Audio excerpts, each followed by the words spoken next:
It had been 13 years since my daughter walked out of my life, leaving 3 young children in my care, and not a day passed that I didn't think of her. I still remember the day she disappeared as if it were yesterday, the panic, the fear, the endless calls that went unanswered. Her life had always been a whirlwind of independence, ambition, and rebellion, but I never imagined she would abandon her children, the very souls she had brought into this world. The weight of responsibility fell on me instantly, heavier than anything I had ever experienced. I became both mother and father, guardian and caretaker, navigating the turbulent waters of raising 3 kids who looked to me for stability, comfort, and love. The first weeks were a blur of sleepless nights, endless questions, and delicate negotiations with schools and neighbors. The youngest clung to me constantly, unable to understand why their mother had left, while the oldest seemed to oscillate between defiance and sorrow. My home, once quiet and predictable, became a whirlwind of homework, tantrums, laughter, and tears. I made it my mission to give them the life they deserved, to shield them from the absence of their mother while nurturing their growth, dreams, and sense of security. Over the years, I built routines, traditions, and a structure that allowed my grandchildren to flourish. Birthdays were celebrated with care, school projects supported, and emotional needs met with as much patience as I could muster. Each of them carried traces of their mother's smiles, stubbornness, quirks, but they were their own people, growing in a world I tried to make loving and safe. I became their constant, their anchor, the unwavering presence in their lives. Despite the challenges, despite moments of frustration and fatigue, I never considered stepping back. The thought of abandoning them was unthinkable. Then came the calls from distant relatives and the occasional letters from my daughter, thin attempts to reach into the life she had left behind. They were sporadic and often confusing, oscillating between apologies, justifications, and vague promises of return. I responded cautiously, always prioritizing the well-being of the children over my own desire for connection with their mother. Sometimes I longed to hear her voice, to understand her choices, but I knew that if I allowed my emotions to interfere, the children's stability could be jeopardized. Life continued, a mix of milestones and challenges. My grandchildren grew, navigating school, friendships, and adolescence, all under my careful guidance. I was there for their first concerts, sports events, and awkward teenage moments, offering guidance without judgment. My days were full, my nights often restless, but there was a profound satisfaction in seeing them thrive. I had become the parent I never imagined being at this stage of my life, and while the absence of my daughter lingered, it was tempered by the tangible rewards of care, love, and shared experiences. Then, one unexpected afternoon, my phone rang with a number I didn't immediately recognize. A voice, sharp and almost accusatory, greeted me with words I had never imagined. "You've kidnapped my children." My heart stopped. For a brief, surreal moment, I couldn't process the accusation. It was my daughter on the other end of the line, the same person who had left 13 years ago, now demanding their return as if I had stolen them. Confusion, disbelief, and an overwhelming sense of hurt washed over me. I had dedicated more than a decade to raising her children, nurturing them, protecting them, and guiding them through life. And now, after all those years, she painted me as a criminal in the eyes of the world. Her words ignited a whirlwind of emotions. Anger, fear, and sorrow collided with a deep protective instinct for the children I had raised as my own. I immediately thought of their confusion, their trust in me, and the stability that had been painstakingly built over years. How could she undermine everything we had shared? The thought of legal battles, interventions, and the potential disruption to their lives was terrifying. But beyond that, there was a more personal anguish: the betrayal, the sense that my sacrifices, sleepless nights, and unwavering care were being dismissed as theft or deceit. The following days were a blur of phone calls, consultations, and quiet strategizing. I reached out to family friends, legal advisors, and even school officials to ensure that my grandchildren's welfare was prioritized above all else. Each step was weighed carefully. Any misstep could traumatize the children or jeopardize the safe and loving environment we had cultivated. I was prepared to fight not for pride or revenge, but for the lives of the children who had come to see me as their parent in every meaningful sense of the word. Meanwhile, the children sensed something had changed. Their questions were hesitant but persistent. "Mommy's coming back." "Did I do something wrong?" I explained gently, framing the situation in age-appropriate terms while assuring them that their safety and our home remained intact. The fear in their eyes was unbearable, a reflection of the uncertainty introduced by their biological mother's sudden reappearance in their lives.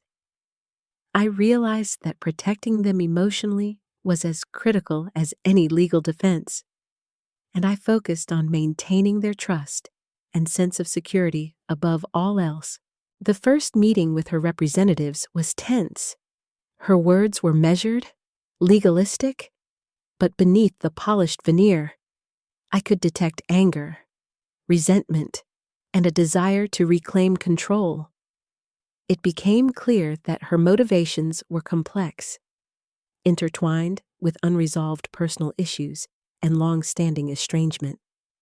But that didn't change the reality: I had cared for her children for over a decade, and disrupting that bond would cause harm. I had to navigate this carefully, balancing empathy for her perspective with an unshakable commitment to the grandchildren's well-being. As the days turned into weeks, I found myself reflecting on the nature of family, obligation, and love. It was no longer a matter of biology alone. The children and I had built a life, a history, and a shared understanding that transcended DNA. I remembered the first nights of panic, the school projects completed late into the evening, the birthday celebrations, and the countless moments of guidance and comfort. These years of presence, care, and sacrifice formed the foundation of a parent-child relationship as real as any blood tie. Then came the letters, formal notices of legal action, requests for mediation, and demands for return. Each one felt like a test of resilience, a reminder of the precariousness of our situation. I consulted extensively, prepared documentation of the children's care, schooling, and emotional development, and began crafting a strategy to ensure that any proceedings recognized the bond we had built. Every document, every meeting, and every conversation was conducted with the children's welfare as the central concern. During this period, the grandchildren themselves became more aware of the situation. They had always understood the absence of their mother, but had never encountered her as an active, opposing force. Their questions and fears were delicate and persistent. Why does she say we belong to her? Will I have to go live somewhere else? I held them close, explained carefully, and reassured them repeatedly that they were safe, loved, and valued. Maintaining emotional stability became a daily priority. and every action I took was filtered through the lens of protecting their trust and comfort. Friends and extended family offered support, reinforcing that my role in the children's lives was real, meaningful, and legally defensible. Their encouragement helped me navigate the emotional turmoil, providing perspective on both the practical and moral dimensions of the situation. I knew that, despite the challenges, standing firm in my commitment to the children was not only right, but necessary. The years of care, guidance, and love had created a bond that could not be erased by absence or accusation. As preparations for legal proceedings continued, I also focused on the day-to-day life of the children. School, extracurricular activities, and social engagements went on uninterrupted, and I shielded them from as much anxiety as possible. It was a delicate balance, ensuring normalcy while addressing an extraordinary disruption, but essential to preserving the stability they had come to rely on. I reminded myself daily that my role was not only to advocate legally, but to nurture emotionally, and that both aspects were inseparable in ensuring their well-being.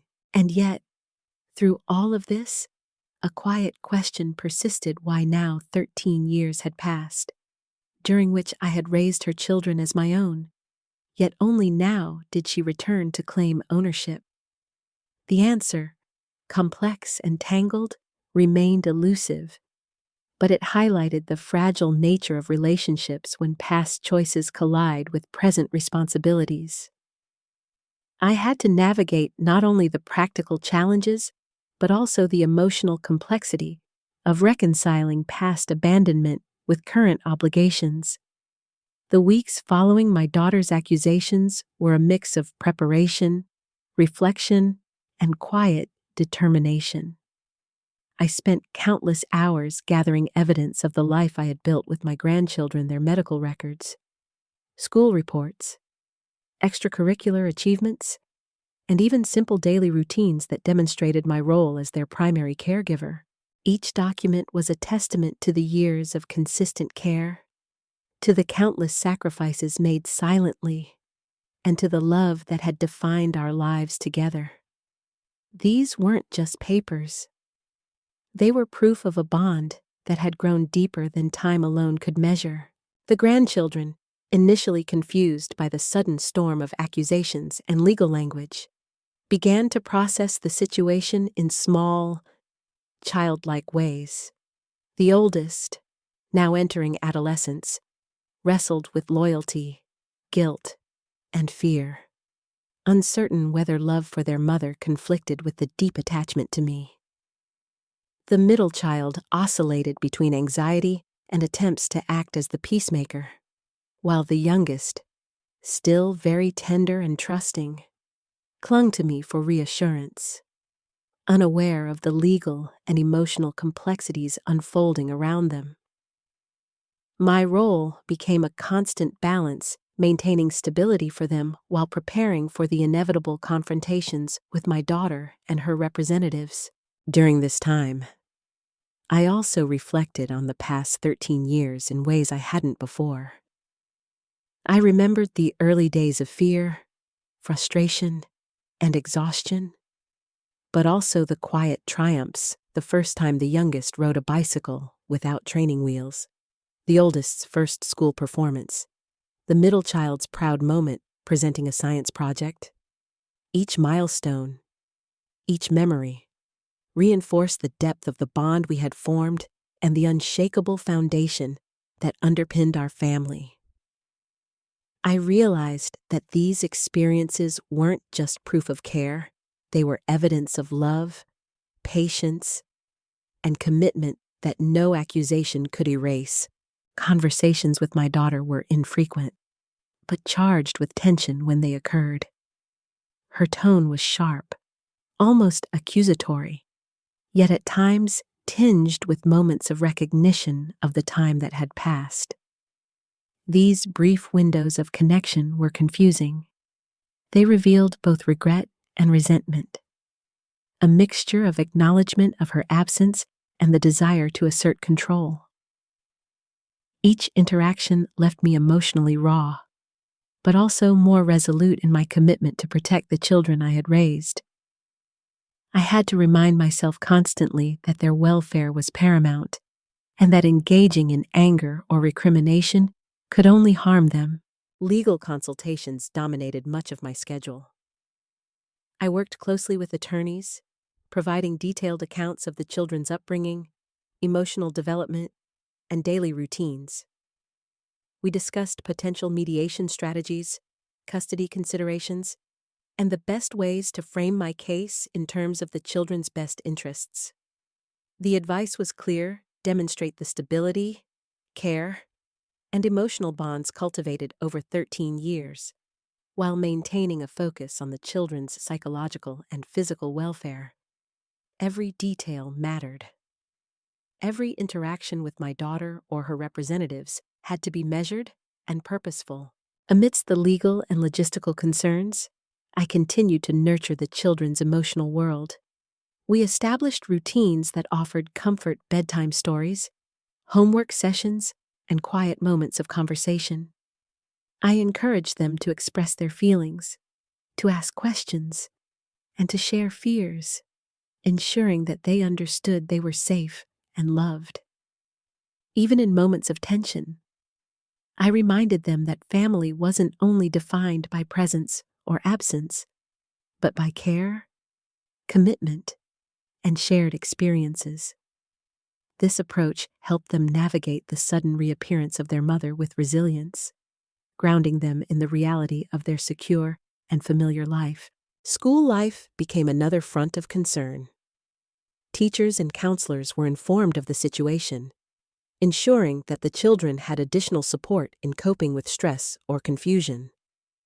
I monitored friendships and peer interactions, watching for subtle changes in behavior, mood, or engagement. Any hint of anxiety or withdrawal prompted gentle conversation and reassurance. The balance between shielding them from the adult complexities and equipping them to process reality was delicate, but crucial. My vigilance, combined with consistent love and presence, allowed the children to feel grounded even amidst external turbulence. Family friends offered support, providing both emotional reinforcement and practical assistance. Conversations with them reminded me that the journey wasn't mine alone, that I had allies who recognized the depth of care I had provided and the importance of stability for the children. Their presence, encouragement, and insights offered perspective and validation, reducing the sense of isolation that often accompanies such intense family conflict. In these moments, I felt both gratitude and renewed determination, understanding that love, patience, and community were indispensable in navigating this challenge. The grandchildren themselves began to articulate their feelings in nuanced ways. The oldest expressed a conflicted sense of loyalty, sometimes fearing that loving me meant betraying their mother. I reassured them that love is not limited or zero-sum. It can exist in layers, accommodating multiple relationships without diminishing one for another. The middle child voiced worry about disruption in routines, school, and friendships, and I emphasized that their needs and stability were my priority. The youngest, innocent but sensitive, often asked simple but profound questions. Will we still have our home? Are you really our mom now? Each question reinforced the importance of clarity, honesty, and reassurance. As the legal process advanced, there were opportunities for mediation and discussion. I approached these with careful thought, focusing on the children's best interests and resisting any temptation to respond emotionally to provocation or accusation. Every word spoken, every gesture, and every decision was filtered through the lens of protecting the children, preserving stability, and maintaining their sense of security. It became evident that the challenge wasn't merely legal, it was deeply emotional, requiring both firmness and empathy in equal measure. Amidst the stress, I found solace in the everyday moments, quiet mornings making breakfast together, evenings filled with homework and conversation, weekends exploring parks or attending events. These ordinary experiences were the threads that wove resilience, trust, and love into the fabric of our lives. I understood that preserving these moments was as vital as any legal maneuver, as they grounded the children in reality and demonstrated that care and stability persisted even in the face of upheaval. Through this process, I also confronted my own emotions. Anger, grief, and frustration often rose unbidden, but I learned to process them privately, ensuring they did not spill over into interactions with the children. Reflection, journaling, and discussions with trusted friends allowed me to acknowledge the hurt while maintaining clarity of purpose. I realized that emotional regulation was not only crucial for myself, but also a model for the grandchildren, teaching them that even in the face of conflict, one can act with composure, integrity, and care. Unexpectedly, small gestures from my daughter revealed the complexity of her own situation. In letters and brief phone calls, she occasionally expressed concern or fleeting acknowledgement of the years past, though always framed through her desire to reclaim authority. These moments were confusing, a mixture of hope and uncertainty. I had to navigate them with caution, ensuring that the children were never caught between conflicting narratives and that their sense of safety and loyalty to me remained intact. Community involvement became another tool for maintaining stability. Extracurricular activities, sports, and social events provided continuity and distraction, embedding the children in consistent routines outside the home. Teachers, coaches, and mentors were briefed sensitively to provide support, ensuring that the children had trusted adults to turn to beyond the household. These efforts reinforced the concept that family is both intimate and communal, and that networks of care extend beyond immediate legal and biological connections. Throughout these months, the pattern became clear: love, stability, and consistency were the most powerful tools in preserving the children's well-being. No amount of accusation, legal maneuvering, or emotional manipulation could replace years of care and presence. The bond we had forged, tested, and nurtured over 13 years was resilient precisely because it was built daily through commitment, attention, and empathy. It became increasingly evident that the real question was not legal possession, but the nature of parenthood, love, and responsibility. As proceedings continued, I also prepared for the eventuality of formal court hearings. I rehearsed responses, organized documentation, and anticipated questions about emotional bonds, daily routines, and the children's preferences.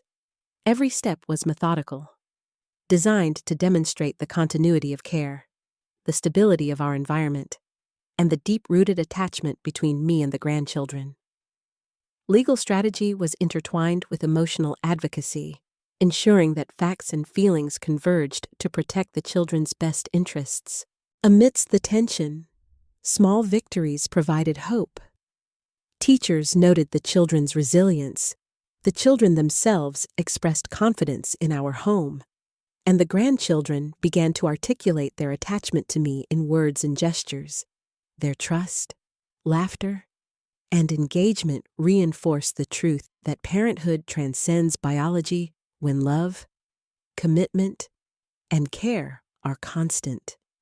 These small affirmations became a bulwark against fear, reminding me that our lives together were built on irreplaceable experiences and bonds.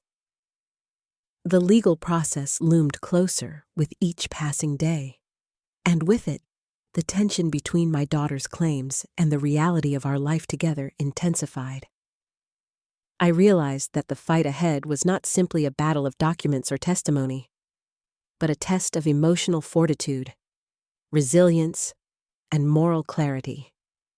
I focused on maintaining a calm, measured demeanor, knowing that the children's perception of security depended on my ability to act as both protector and anchor. They were keenly aware of changes in routine, tone, and atmosphere, and I understood that even minor disruptions could ripple through their emotional world. In preparation for court proceedings, I documented every aspect of the children's upbringing over the past 13 years. This included medical records, academic achievements, social engagements, and extracurricular participation.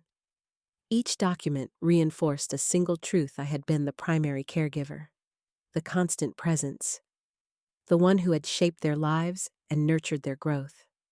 Photographs, letters, and keepsakes formed a tangible record of daily life, illustrating that our bond was forged in consistency, love, and shared experience rather than casual presence.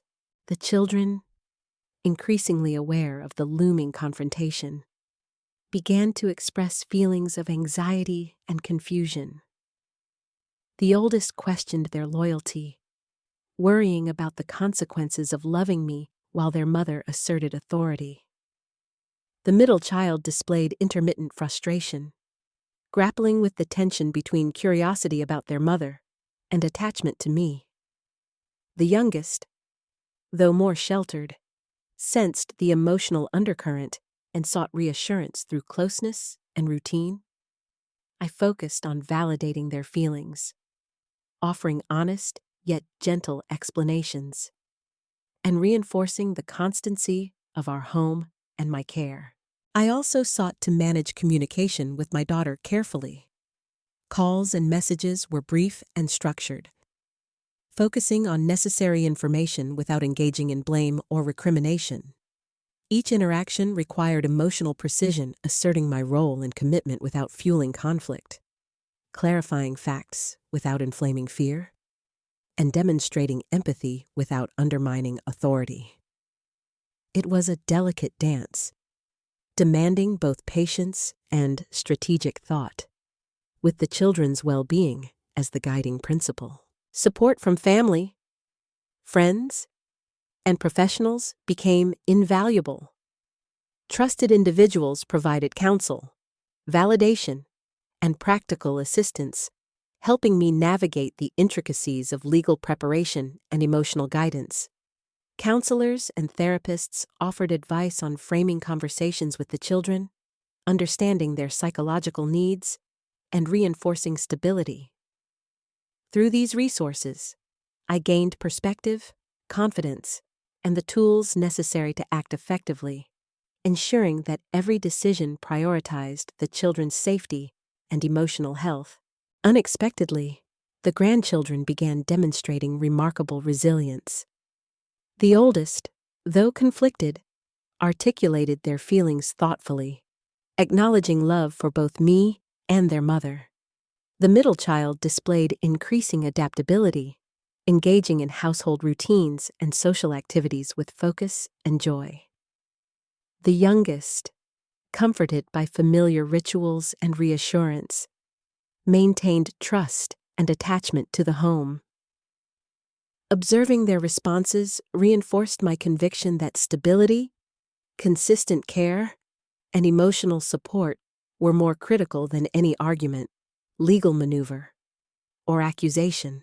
The first mediation session was tense, a mixture of formal procedure and raw emotion. My daughter's representatives emphasized biological connection, legal precedents, and parental rights. I responded with documentation, testimony, and a clear articulation of the years of care and guidance provided. I emphasized the children's stability, happiness, and development, illustrating that parenthood encompasses more than biology. It encompasses daily presence, guidance, and emotional investment. Throughout the session, I remained composed, focused on outcomes rather than confrontation. understanding that emotional volatility could compromise the children's security and the strength of our case. After mediation, the grandchildren expressed relief and confusion in equal measure. They were comforted that I remained steadfast in my care, but were also processing the reality of a mother re-entering their lives. I continued to offer reassurance, framing the situation as a complex adult matter that did not diminish our family bond. I encouraged them to express emotions, ask questions, and maintain dialogue, reinforcing that their feelings were valid and that stability at home remained secure. As the weeks passed, incremental victories offered hope. Teachers noted sustained academic engagement and emotional resilience. Therapists observed healthy coping mechanisms, and friends acknowledged the careful navigation of complex family dynamics. Each affirmation reinforced the notion that our family, though challenged, was thriving due to consistent care, love, and guidance. These moments became touchstones, providing clarity and encouragement amid legal and emotional turbulence. Meanwhile, my daughter's sporadic communications revealed glimpses of her own internal conflict. In brief messages, she acknowledged absence, expressed fleeting concern, and even suggested limited engagement with the grandchildren. Yet these gestures were intertwined with accusations and demands, creating a confusing mix that required careful mediation and interpretation. My challenge was to ensure the children were not caught between conflicting narratives, to preserve their trust in me, and to manage interactions with empathy, clarity, and steadfastness. School events, family milestones, and holiday celebrations became critical opportunities to reinforce normalcy. I ensured that routines were maintained, that the children's achievements were celebrated, and that joy and consistency remained central to daily life. Each moment of laughter, success, and shared experience strengthened the emotional foundation, demonstrating that love, care, and stability were constants, impervious to external disruption. Legal strategy continued in parallel. Each meeting with attorneys focused on establishing the primacy of emotional bonds, the significance of consistent care, and the potential psychological impact of sudden disruption. Testimonies, documentation, and expert evaluations were meticulously prepared, emphasizing that the children's welfare, attachment, and ongoing development were inseparable from their established home environment. Every step was calculated to reinforce the integrity, depth, and resilience of the bond we had cultivated over 13 years. The children's questions became increasingly thoughtful. The oldest asked about the nature of family and attachment. The middle child inquired about fairness and justice, and the youngest simply sought reassurance that home remained safe. Each question required careful response, blending honesty with sensitivity, and ensuring that their understanding aligned with emotional stability. I emphasized that love and family are defined not merely by absence or presence, but by care, attention, and enduring commitment. Social support remained vital. Friends, neighbors, and extended family provided practical help, moral guidance, and emotional reassurance. Their involvement created a network of stability, reinforcing the children's sense of security and the validity of our home environment. Community engagement also offered the children opportunities to experience continuity, normalcy, and resilience, demonstrating that life, though challenged, continued with love, purpose, and structure. Amid these preparations, I also focused on personal resilience. Reflection, journaling, and conversations with trusted confidants allowed me to process frustration, grief, and the sense of betrayal without compromising the children's sense of safety. Emotional regulation became both a personal and professional practice, ensuring that every interaction, decision, and response was measured, compassionate, and aligned with the children's best interests.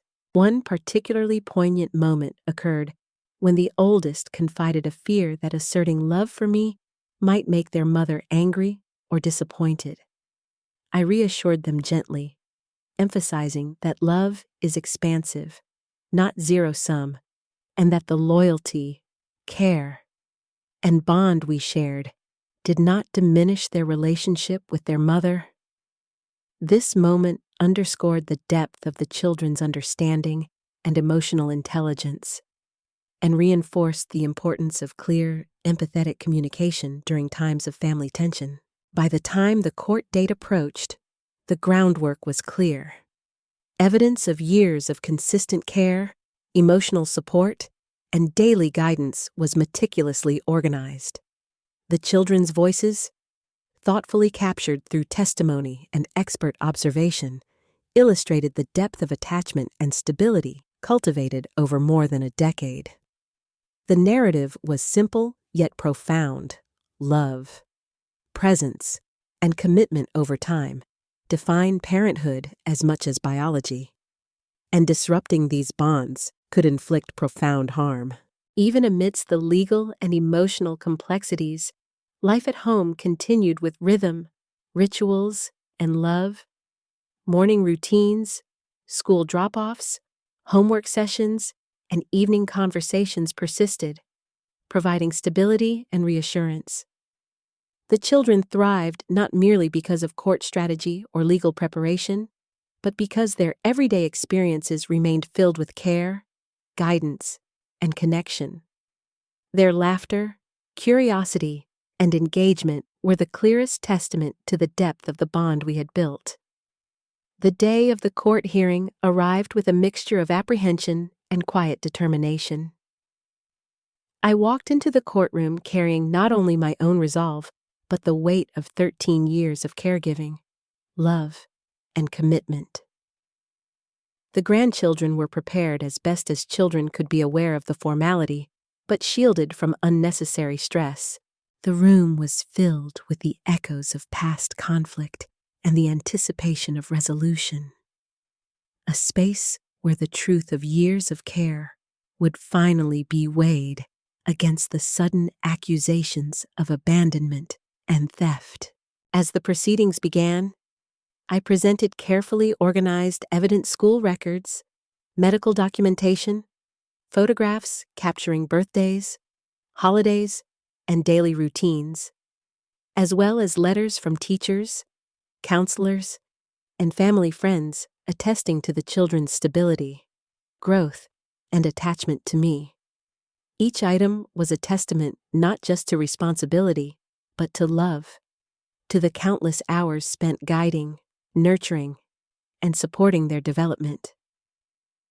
I could feel the weight of those years crystallizing into tangible proof, ready to affirm that the bond between me and the children was unbreakable. My daughter's representatives argued with precision, citing parental rights, legal precedents, and the notion of biological ownership. Their points were clear, structured, and uncompromising.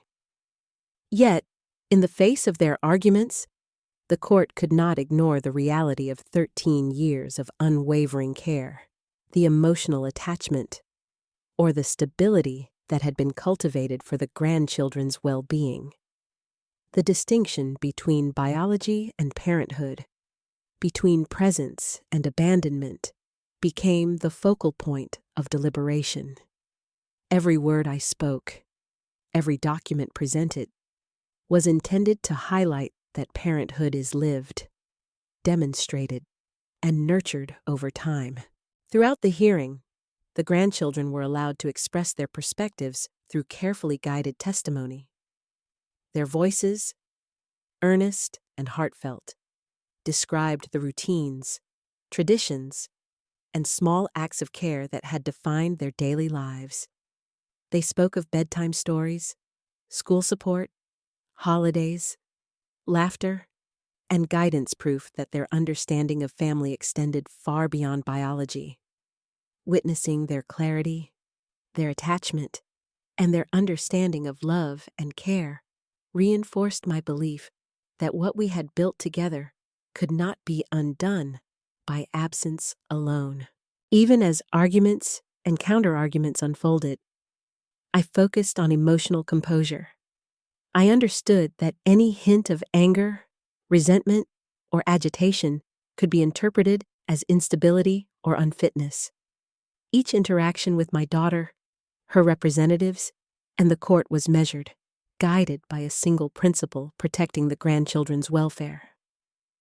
The challenge was immense, balancing the need to defend our home with the responsibility to model calm, thoughtful behavior for the children, but essential to ensuring that their lives remained grounded, safe, and secure.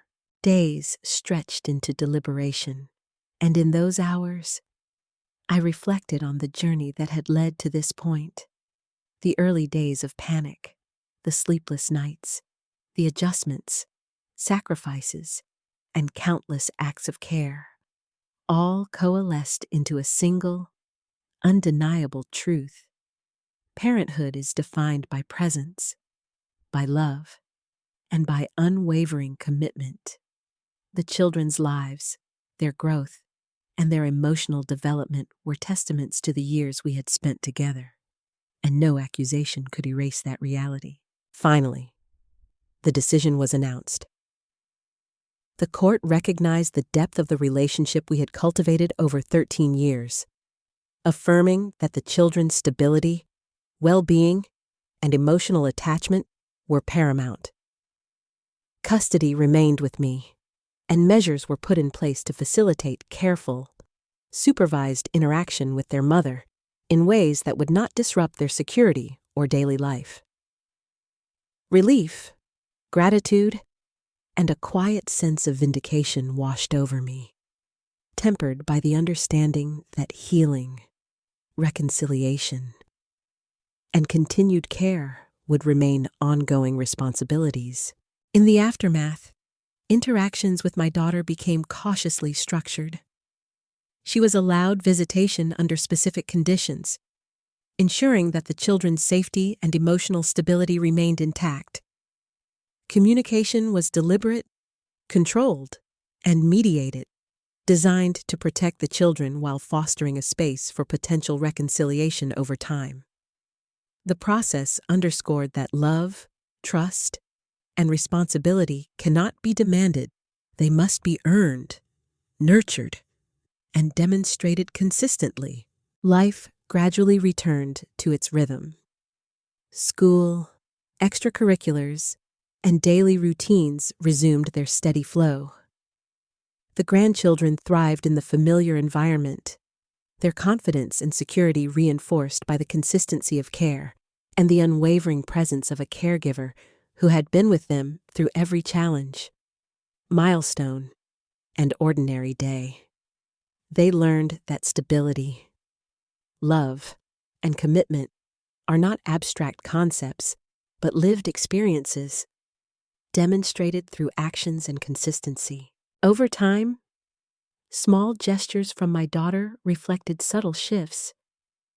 She began recognizing the children's routines, offering occasional support, and acknowledging the depth of the bond that had been formed in her absence. These moments were tentative but meaningful, illustrating that reconciliation, understanding, and healing are possible even after years of estrangement and conflict. The children observed these changes with curiosity and caution, learning that relationships can evolve, that forgiveness is gradual, and that love can coexist with boundaries. The grandchildren, now older and more articulate, expressed their understanding and attachment with clarity. They recognized that family encompasses both care and biology, presence and choice. They articulated their love for both maternal and surrogate parental figures.